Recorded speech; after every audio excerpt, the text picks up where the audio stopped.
specifico una nuova classe dirigente, perché quella attuale, come le parole poco fa riportate da Lodovico, per esempio di Zaia, purtroppo nega gli strumenti culturali per affrancarsi dall'attuale sistema di potere centralista.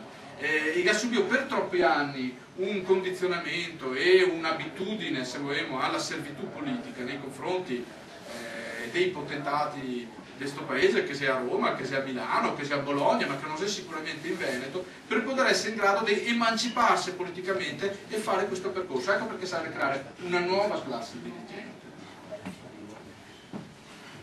Dal punto di vista giuridico l'indipendenza è perfettamente legale, perché vige il principio di autodeterminazione dei popoli ratificata dallo Stato italiano attraverso la ratifica del Patto di New York, che è legge dello Stato da più di 30 anni con legge 881 del 77, che sia addirittura una definizione giuridica all'interno delle leggi italiane del popolo veneto, a maggior ragione quindi grazie alla ratifica in legge dello Stato allo Statuto regionale del Veneto, che l'articolo 2 recita appunto che l'autogoverno del popolo veneto si attua nella forma e nei modi rispondenti alla propria cultura e alla propria storia. E questa è la legge 340 del 71, quindi, e questo bisogna ringraziare comunque chi, i primi anche esponenti politici, Tomelleri, mi pare, che seguamente a questo articolo, per noi altri importantissimo oggi, all'interno dello Statuto della Regione Veneto, quando che è nata la Regione Veneto.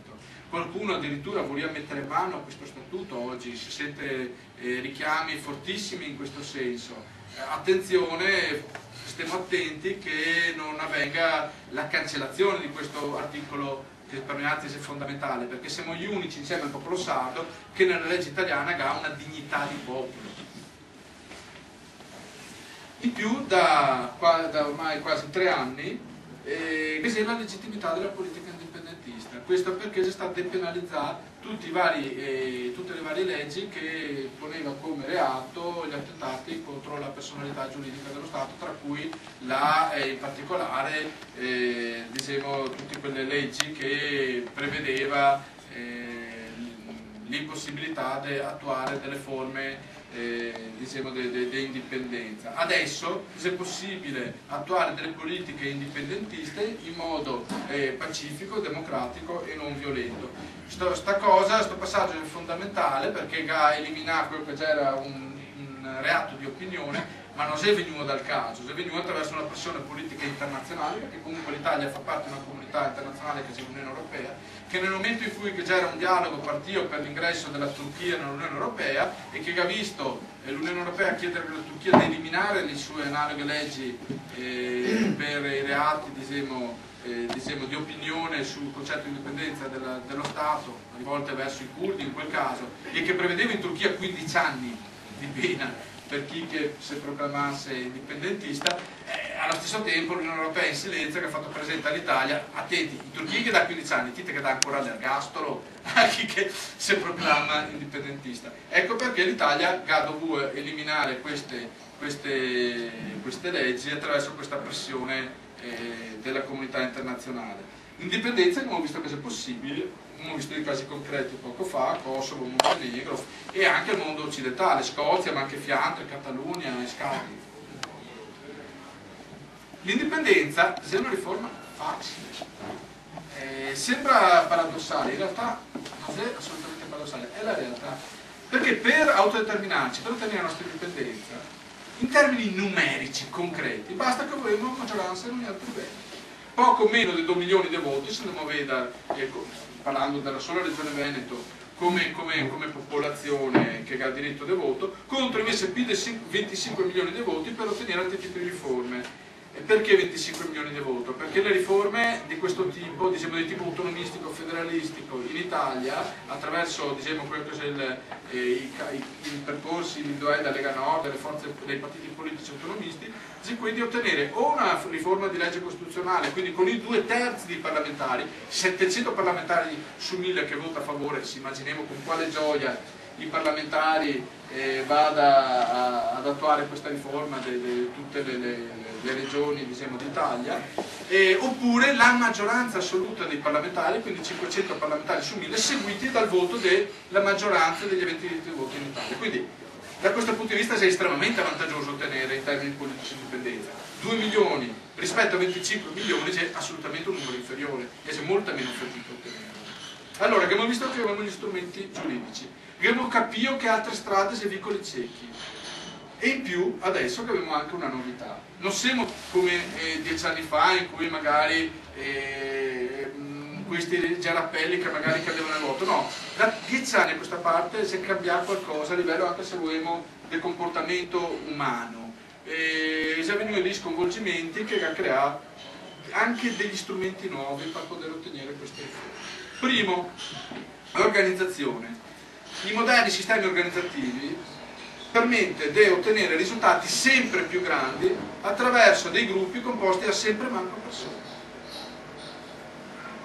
Comunicazione. Noi altrimenti abbiamo una fortuna perché parliamo anche una lingua nelle sue varianti diciamo, tra i vari territori veneti che ne permette anche di comunicare e di capirsi e che ne dà una forma di identità e è uno strumento fortissimo dal punto di vista politico anche delle comunicazioni che ne aiuta. Questo aggiunto alle nuove forme di comunicazione.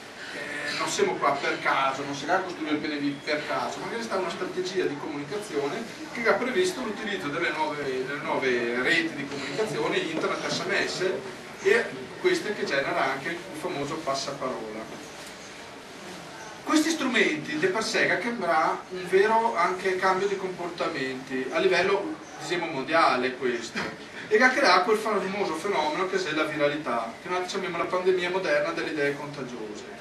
Come che vedete da questo grafico, l'audience, cioè il pubblico che ascolta i mezzi di comunicazione, si è cambiato fortissimamente negli ultimi anni. Oggi il 20% del pubblico ascolta come mezzo di comunicazione internet, se poco meno della metà della televisione, se che pensiamo sia una roba sconvolgente. Non esisteva questo qualche anno fa.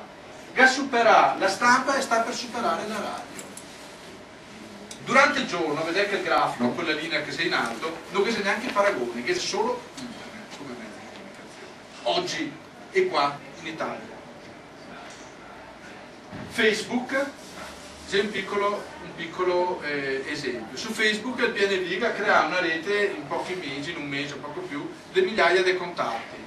E c'è un sistema per comunicare pure stando a distanza che ne permette di far arrivare il nostro messaggio senza dover investire in campagne pubblicitarie, in televisione, in qualche altro.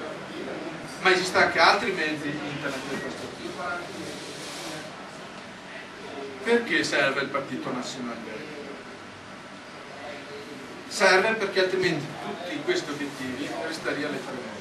Serve creare un'organizzazione politica, serve creare quella nuova classe dirigente di cui parliamo e questo può avvenire solamente attraverso la creazione di un partito che si dà come obiettivo l'ottenimento dell'indipendenza e che si ponga dei principi di base. I principi che noi altri abbiamo individuati sono quelli da un lato della proprietà privata, come principio, diciamo, come estensione più generale del principio della libertà individuale e il rifiuto di ogni forma di discriminazione razziale, sessista, linguistica, di convinzione religiosa, filosofica o politica, per non confondere le bandiere anche con altri, tra l'altro. Principi di legittimità democratica e di non violenza e l'accettazione delle norme del diritto internazionale. Ci abbiamo dato un'organizzazione proprio uguale a quella di internet da questo punto di vista, non il partito di massa ottocentesco, quel partito appunto che faceva dire a Luca Zaia che io devo aspettare, l'ok da Bossi e Berlusconi. No, un'organizzazione leggera, democratica, che sia veloce nel prendere decisioni, moderna, giovane e basata sul territorio. Si crea praticamente dei gruppi che sono sovrani sul suo territorio e che condividendo l'obiettivo indipendentista e i 4 principi di base, nel resto fa la sua politica territoriale con la più ampia libertà. È lo stesso principio che ha reso forte la rete internet da questo punto di vista. Siamo nati solo il 18 di maggio, ma già occupiamo a livello politico e presidiamo in forma, direi, sorprendente per molti, ma non per noi altri che in qualche modo abbiamo visto questa situazione, un vuoto politico che si va a creare. Adesso dobbiamo creare ancora di più una rete territoriale, sempre in modo più veloce, e per far questo non serve l'aiuto di tutti. L'indipendenza, la nostra libertà, la nostra felicità, la nostra gioia non dipende da altri, dipende solo che da noi altri.